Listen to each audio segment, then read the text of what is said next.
નમસ્કાર. વર્ષ 2026-27ની અંદર ગુજરાતમાં MBBS અને BDSમાં એડમિશન લેવું હોય તો એના ઓનલાઈન રજિસ્ટ્રેશનની પ્રોસેસ અને વેરિફિકેશનની પ્રોસેસ છે એ પૂરી થઈ ગઈ છે. તો હવે આગળની પ્રોસિજર શું હશે એની સંપૂર્ણ માહિતી આપતો વિડીયો બનાવવામાં આવ્યો છે. તો તમે લોકો જોઈ શકો છો કે આ વર્ષે ગુજરાતની અંદર છે એ કુલ કેટલા ફોર્મ ભરાયા. તો તમને પણ ખબર છે કે ભાઈ તમારે લોકોને ગુજરાતની અંદર રજિસ્ટ્રેશન કરાવવું હોય તો એની અંદર મેઇનલી 3 સ્ટેજ હોય છે. પહેલું સ્ટેજ હોય છે કે તમારે લોકોએ 11,000 રૂપિયા આપીને પિન ખરીદવાનું હોય છે. પિન ખરીદીને પછી તમારે લોકોએ ઓનલાઈન ફોર્મ ભરવાનું હોય છે અને ફોર્મ ભરાઈ ગયા બાદ તમને જે નજીકનું હેલ્પ સેન્ટર પડતું હોય એમાં તમારે ઓનલાઈન વેરિફિકેશન છે એ કરાવવાનું હોય છે. તો ટોટલ MBBS અને BDSની થઈને 8,755 બેઠકો છે એ અવેલેબલ છે. એની અંદર સરકારી તથા પ્રાઇવેટ તમામ બેઠકો છે એ આવી ગઈ છે.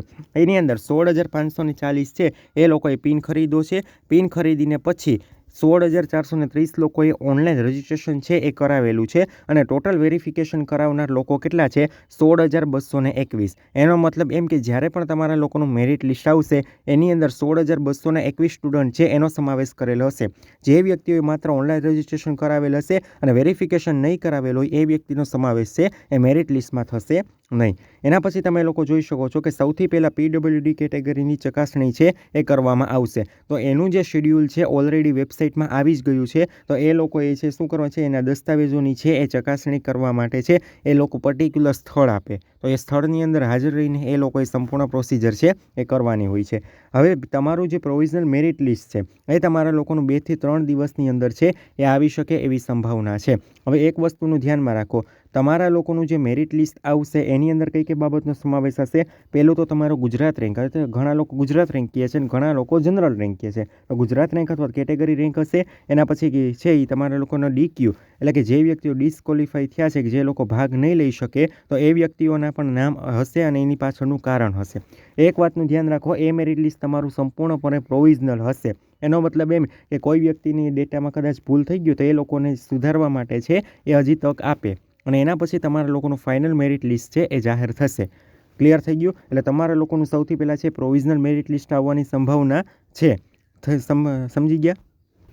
એમાં જેટલા પણ લોકોએ ફોર્મ ભરેલ હશે એ વ્યક્તિઓના સંપૂર્ણપણે નામ છે એ એમાં અવેલેબલ હશે. જે વેરિફિકેશન પૂર્ણ થઈ ગયું હશે એ લોકોનું. ક્લિયર થઈ ગયું? હવે એના પછી તમારા લોકોનું પ્રોવિઝનલ મેરિટ લિસ્ટ આવી ગયું. એના પછી તમારા લોકોનું ફાઇનલ મેરિટ લિસ્ટ આવશે અને જ્યારે તમારા લોકોનું ફાઇનલ મેરિટ લિસ્ટ આવશે એ જ દિવસે અથવા તો બીજા દિવસે તમારા લોકોનો પહેલો રાઉન્ડ છે એ જાહેર થઈ શકે છે. સમજી ગયા? એને ચોઇસ ફિલિંગની જે પ્રોસિજર છે એ ચાલુ થઈ શકે છે. એક વાતનું ધ્યાન રાખો, જનરલી છે પ્રોવિઝનલ મેરિટ લિસ્ટ એટલે કે PML અને FML એટલે કે ફાઇનલ મેરિટ લિસ્ટ વચ્ચે છે એ બહુ ફરક છે એ રહેતો નથી. ક્લિયર થઈ ગયું? એટલે PML અને FML એટલે તમારું જે પ્રોવિઝનલમાં રેન્ક હશે એની આજુબાજુ જ તમારો ફાઇનલ મેરિટ લિસ્ટ છે એની અંદર રેન્ક છે એ તમારો હોઈ શકે છે. ક્લિયર થઈ ગયું? તો પહેલું સ્ટેપ હશે તમારો PML આવશે. એના પછી ફાઇનલ મેરિટ લિસ્ટ તમારા લોકોનું આવી ગયું. એના પછી તમારું જે PML છે ને પ્રોવિઝનલ મેરિટ લિસ્ટ, એના પછી કોઈ વ્યક્તિમાં જો ડેટામાં કદાચ ભૂલ હશે તો 3-4 દિવસ આપશે. 3-4 દિવસ પછી તમારા લોકોનું ફાઇનલ મેરિટ લિસ્ટ જાહેર થશે અને ફર્સ્ટ રાઉન્ડ માટે ચોઇસ ફિલિંગ છે એ શરૂઆત થશે. તો તમે MCCની અંદર જોઈ શકો છો કે 13થી લઈને 22 ઓગસ્ટ છે એ તારીખ આપવામાં આવી છે. ક્લિયર થઈ ગયું? MCCમાં એવું જે શેડ્યુલ જાહેર કર્યું ને એમાં એ લોકોએ કહ્યું છે કે સ્ટેટનો રાઉન્ડ છે એ 13થી 22 ઓગસ્ટ વચ્ચે છે એ તમારે કરી નાખવાનો. પણ અત્યારે અમને એવું લાગે છે કે ગુજરાતની ચોઇસ ફિલિંગ છે એ એક્સપેક્ટેડ 19થી લઈને 23 ઓગસ્ટ વચ્ચે છે એ આવી શકે છે અને એનું પરિણામ છે જ્યારે તમારી ચોઇસ ફિલિંગ એન્ડ થશે ને, એટલે કે ઇન કેસ જો એ લોકો સમય રાખે, માની લો કે 23 તારીખ સુધી બપોરે 12 વાગ્યા સુધી અથવા તો 4 વાગ્યા સુધી એ લોકો રાખતા હોય તો એનું પરિણામ તમારું સાંજે જ પણ આવી શકે છે. ક્લિયર થઈ ગયું? અને દર વર્ષે અત્યારનું હવે એ જ છે કે એ લોકો ઝડપ બહુ કરે છે એટલે કદાચ સાંજે અથવા તો રાત સુધીમાં છે એ તમારા લોકોનું રિઝલ્ટ છે એ જાહેર થઈ શકે છે. ક્લિયર થઈ ગયું? અને ચોઇસ ફિલિંગ ચાલુ થઈને એટલે એના પછી બધા રૂલ છે તમારે સમજવા ખાસ જરૂરી છે. જો તમે એક પણ રૂલમાં તમે ભૂલ કરી તો કાં તમને કોલેજ નહીં મળે અથવા તો તમે છે એ યોગ્ય રીતે જે કોલેજ મળતી હશે એ નહીં મળે ને વધુ ફી આપીને છે એ તમારે કોલેજ છે લેવી પડશે. તો એ સંપૂર્ણ રાઉન્ડની સમજૂતી માટે છે એ તમે અમારા પેઇડ કાઉન્સેલિંગ છે એની અંદર જોડાઈ શકો છો. એમાં તમને આ બંને મોબાઈલ નંબર દેખાય છે એ બંનેમાંથી કોઈ પણ એક નંબરમાં છે તમારે મેસેજ કરીને અમારી સાથે પેઇડ કાઉન્સેલિંગમાં સંપૂર્ણ માર્ગદર્શન છે એ મેળવી શકો છો. એમાં અમે તમને પહેલેથી લઈને છેલ્લે સુધી સંપૂર્ણ માર્ગદર્શન છે એ પર્સનલી આપવામાં આવશે. તો એમાં તમે જોઈ શકો છો કે આ રીતનું સમયપત્રક છે એ રહી શકે છે.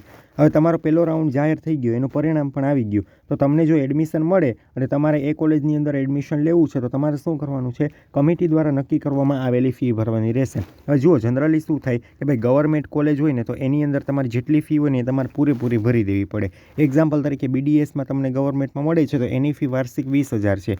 જ્યારે આપણે ગવર્મેન્ટ ગુજરાતની અંદર તો MBBSમાં મળે છે તો તમારે લોકોને 25,000 રૂપિયા છે એ તમારે ભરી દેવાના છે. એવું નથી કે 12,500 તમારે 2 હપ્તામાં ભરવાના. જો તમને લોકોને જીમર્સ અથવા તો પ્રાઇવેટ કોલેજ મળે તો એ કોલેજની જે ફી હોય ને એની અડધી ફી તમારે ભરવાની હોય. એક્ઝામ્પલ તરીકે કોઈ કોલેજની ફી તમારે 12 લાખ રૂપિયા હોય તો તમારે લોકોએ 6 લાખ રૂપિયા છે એ ત્યારે ભરવાની થશે. ક્લિયર થઈ ગયું? તમારે છે ઓનલાઈન પણ તમે આ ફી ભરી શકો અથવા તો રોકડાથી પણ તમે લોકો છે એ ફી ભરી શકો છો. બેંકમાં જઈને તમારે ફી ભરવાની છે અને ફી ભરાઈ ગયા બાદ તમારે હેલ્પ સેન્ટર ખાતે છે ઓરિજિનલ ડોક્યુમેન્ટ સાથે વેરિફિકેશન છે તમારે કરવાનું રહેશે. ક્લિયર થઈ ગયું? સમય મર્યાદાને તમારે ખાસ ધ્યાન રાખવાનું રહેશે. એના પછી બીજો રાઉન્ડ કઈ રીતે આવશે તો પહેલા રાઉન્ડનું રિઝલ્ટ થાય એની સંપૂર્ણ પ્રોસેસ પૂરી થઈ ગયા બાદ તમને લોકોને કેટલા કે 5-6 દિવસનો સમય આપશે અને 5-6 દિવસ પછી છે એ આખું ખાલી સીટોનું લિસ્ટ છે એ જાહેર કરવામાં આવશે અને તમારા સેકન્ડ રાઉન્ડની પ્રોસિજર છે એ ચાલુ થશે. એ રીતે તમારા લોકોનો બીજો રાઉન્ડ આવશે, એ જ રીતે તમારા લોકોનો ત્રીજો રાઉન્ડ આવશે અને એ જ રીતે સ્ટે વેકેન્સી રાઉન્ડ આવશે. જો પહેલા રાઉન્ડમાં હજી કોઈ પ્રોબ્લેમ નથી આવતો પણ રાઉન્ડ છે એ બીજાથી પ્રોબ્લેમ આવે છે કેમ કે ઘણા લોકો નિયમ જ એમાં નથી સમજતા અથવા નિયમ સમજીને પણ ભૂલ કરી બેસે છે. એટલે ભૂલ ના થાય એ તમારે ખાસ ધ્યાનમાં રાખવાનું છે. અને ત્રીજા રાઉન્ડમાં પણ એ જ રીતે ભૂલ કરી બેસે પછી એ લોકોને છે કોલેજ આડાવરી થઈ જાય છે. દર વર્ષે થાય છે ને આ વર્ષે પણ થશે જ. ક્લિયર થયું? હવે આમાં તમે જોઈ શકો છો કે દરેક રાઉન્ડમાં તમારે ફરીથી ચોઇસ ફિલિંગ છે કરવાની રહેશે. એના પછી જુઓ આ સ્ટે વેકેન્સી રાઉન્ડ પૂરો થઈ ગયો ને એના પછી પણ તમારે લોકો જો સીટ ખાલી રહેશે ને તો તમારા માટે સ્પેશિયલ સ્ટે વેકેન્સી રાઉન્ડ છે એ લોકો આયોજન કરશે.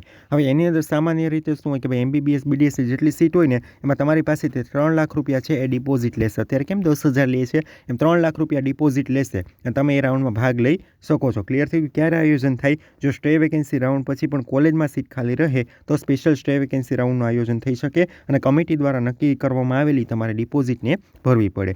તો ક્લિયર થઈ ગયું? હવે એના પછી તમારું એકેડેમિક સેશન છે અત્યારે MCC દ્વારા એમ કહેવામાં આવ્યું છે કે 8 સપ્ટેમ્બર 2026ના રોજ છે ચાલુ થશે. તો ઘણી કોલેજો છે 8 સપ્ટેમ્બરે ચાલુ કરી દેશે અથવા તો ઘણી કોલેજો છે એ 1 અઠવાડિયા પછી પણ ચાલુ કરી શકે છે. ક્લિયર થઈ ગયું? પણ તમે લોકો એમ કે ભાઈ રાઉન્ડ પૂરા થશે પછી જ ભણવાનું ચાલુ થાય તો ના, એવું ન હોય. આ તારીખ આવશે ને ત્યાં સુધીમાં કદાચ તમારે 2 રાઉન્ડ પૂરા થઈ ગયા હશે તો એ પછી પણ છે એ તમારે લોકોને છે એ એકેડેમિક ચાલુ કરી શકે છે. ક્લિયર થઈ ગયું? તો આમાં કોઈને કંઈ ક્વેરી હોય તો નીચે કોમેન્ટ બોક્સમાં લખો અને આવી જ માહિતી માટે ચેનલમાં નવા હોય તો ચેનલ લાઇક શેર સબસ્ક્રાઈબ કરવાનું ના ભૂલતા. અને જે વ્યક્તિઓ પેઇડ કાઉન્સેલિંગમાં જોડાવા માંગતા હોય બંનેમાંથી કોઈ પણ નંબર સંપર્ક કરીને પેઇડ કાઉન્સેલિંગમાં જોડાઈ શકે છે.